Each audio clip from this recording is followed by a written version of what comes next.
Hey everyone, my name is Vellón. I'm the youth pastor here at Park Slope Christian Tabernacle, and I'm just going to take the next couple of moments to spend some time in devotion with you guys and share a little bit about what God's been putting on my heart lately. As most of you know, I've been sharing my quarantine with my beautiful wife, Karina, and our incredible baby girl, Olivia. She is a 6-month-old, growing and teething baby.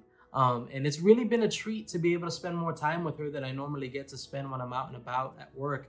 So that's been a blessing for my family and I. But remember when I said that she was teething? I'd be lying if I didn't say that at one point or another, it hasn't felt like a wrestling match. It hasn't felt really frustrating to get things calm around here and feel a little bit of quiet. That hasn't happened much.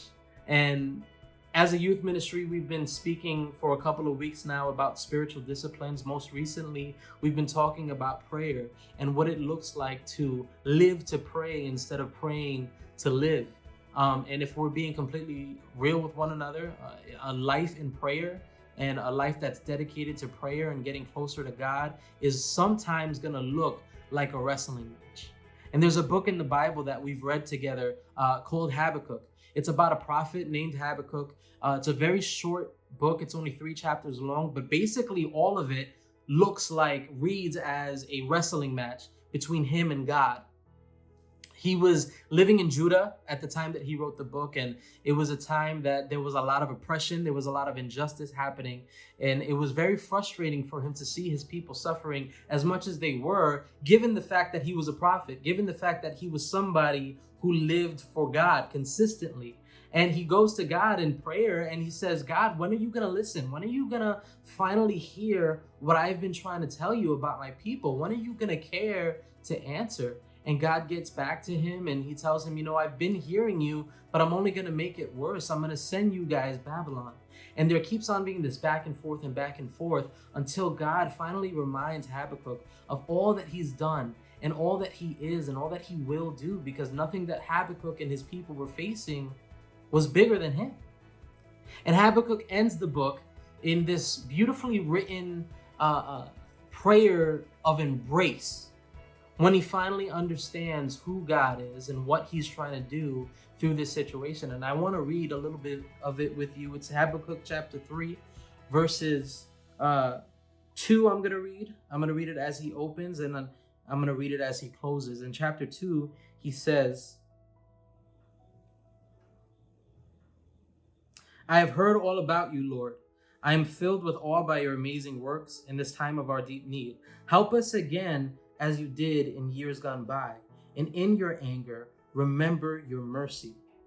And then he goes on and he finishes the prayer. Verse 17, he says, even though the fig trees have no blossoms, and there's no grapes on the vines, even though the olive crop fails and the fields lie empty and barren, even though the flocks die in the fields and the cattle barns are empty, yet I will rejoice in the Lord. I will be joyful in the God of my salvation. The sovereign Lord is my strength. He makes me as sure-footed as a deer, able to tread upon the heights. What's interesting, as I was doing my research, I found out that in some translations, Habakkuk means to wrestle. And in other translations, it means to embrace. And I'm so glad that we get both in this story, because it's okay to wrestle. It's okay to be frustrated. I mentioned that with my daughter, it sometimes feels like we're in a wrestling match. I'm frustrated. She's frustrated. She's not feeling comfortable. And that's okay, because at the end of the night, there's always an embrace. When I give her her last bottle and I put her to bed, she knows that because she's in her father's arms, she can find rest. Even though we've been pretty much arguing all day without really arguing because she can't really speak, she knows that now that she's tired and now that the day's gone by, she can rest in her father. I'm not pretending like the situation we're going through isn't difficult. And if I'm being honest, I'm really frustrated by it. I don't know when we're going to see each other again. I don't know when the devastation is going to stop. I don't know when the pain is going to stop. I know tons of people who've gone through so much during this time, and it honestly frustrates me, but that's okay, as long as I'm wrestling in prayer the way that Habakkuk did. Because when I wrestle in prayer, God embraces me, and he helps me to remember the things that he's done, the things that he can do again, and the fact that even though everything is going wrong, he's still our strength. So go ahead and try it. Go wrestle with God if you're frustrated in this time. You're not going to go to hell. In fact, if you do it right, you might get a little bit closer to him. But do it in prayer. Do it in a life that is dedicated to knowing him deeper and deeper every single day. So let's wrestle. Take care.